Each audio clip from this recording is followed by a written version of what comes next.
हरे कृष्णा। इस भौतिक जगत को जहाँ पर हम रह रहे हैं उसे कुंठ कहा जाता है। कुंठ मतलब चिंताओं दुखों से भरा हुआ, और भगवान कृष्ण के परम धाम को वैकुंठ कहा जाता है। वैकुंठ मतलब जहाँ पर चिंता दुख नहीं है। तो वैकुंठ लोक विशेष हैं, तो वहाँ पर रहने वाले लोग भी विशेष होंगे। कितने भाग्यशाली होंगे वो भक्त जो भगवान के धाम में निवास करते हैं। वैकुंठवासी वो लोग होते हैं जिन्होंने अपना पूरा जीवन कृष्ण भक्ति में, कृष्ण सेवा में समर्पित कर दिया हो। तो कैसे होंगे ये भक्त, कैसे चलते होंगे, कैसे दिखते होंगे, कैसे बोलते होंगे? क्या हमें ऐसे किसी भक्त का अनुभव है? यस। तो आज हम ऐसे ही एक वैकुंठवासी भगवान के शुद्ध भक्त के विषय में चर्चा करने वाले हैं। His divine grace AC Bhaktivedanta Swami Srila Prabhupada, अंतर्राष्ट्रीय कृष्ण भावनामृत संघ जिसको हम इस्कॉन के नाम से जानते हैं, उसके संस्थापक आचार्य। आज उनका 125वां आविर्भाव दिन है, जन्म तिथि है। तो आइए इन महाभागवत की महिमा को जानने का प्रयास करते हैं। श्रील प्रभुपाद हमारी भारतीय संस्कृति के प्रमुख दूत हैं, जिन्होंने हमारी भारत की दिव्य संस्कृति और विशेष करके श्रीमद् भगवत गीता और भागवतम के माध्यम से कृष्ण भक्ति को पूरे विश्व में फैलाया। एक बार लंदन के एक पत्रकार ने उनसे पूछा, स्वामी जी आप यहाँ पर क्यों आए हैं? तो उन्होंने कहा, आप लोग हमारे भारत देश से बहुत सारी चीज़ें ले गए हो, परंतु मैं वो देने आया हूँ जो आप ले जाना भूल गए हैं।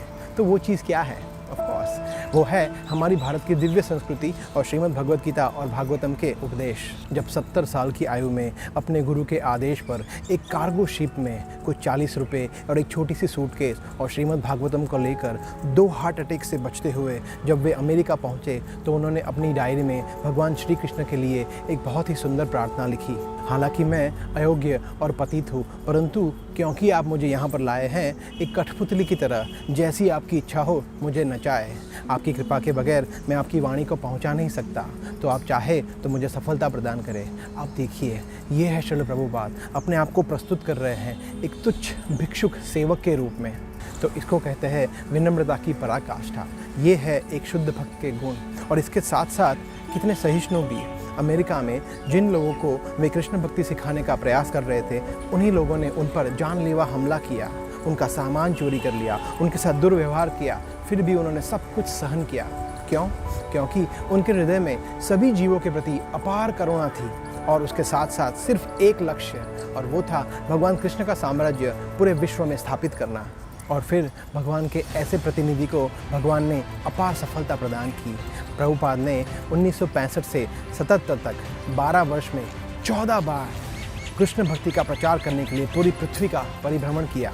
108 से ज़्यादा मंदिरों की स्थापना की, 5000 से ज़्यादा लेक्चर्स लिए, जो आज भी रिकॉर्डेड रूप में उपलब्ध है। प्रभुपाद सिर्फ 3 से 4 घंटा सोते थे और 20 घंटा सेवा करते थे। रात को 1 बजे उठकर वे श्रीमद् भागवतम का अनुवाद करते थे। उनकी लिखी हुई भगवत गीता यथारूप एज इट इज़ इस विश्व की सबसे ज़्यादा पढ़ी जाने वाली भगवत गीता की आवृत्ति है। और उनके ग्रंथों ने क्या किया?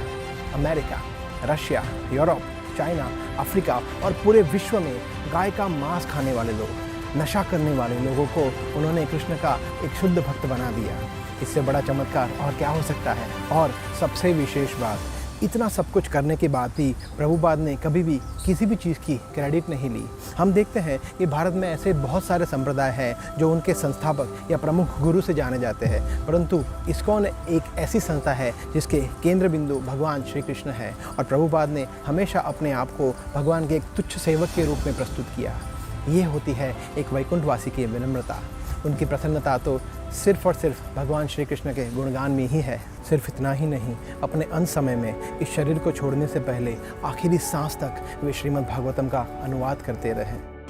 So, if we have the chance of association with devotees, इतनी दिव्य चेतना, इतना प्रगाढ़ कृष्ण प्रेम किसी साधारण व्यक्ति के लिए संभव नहीं है।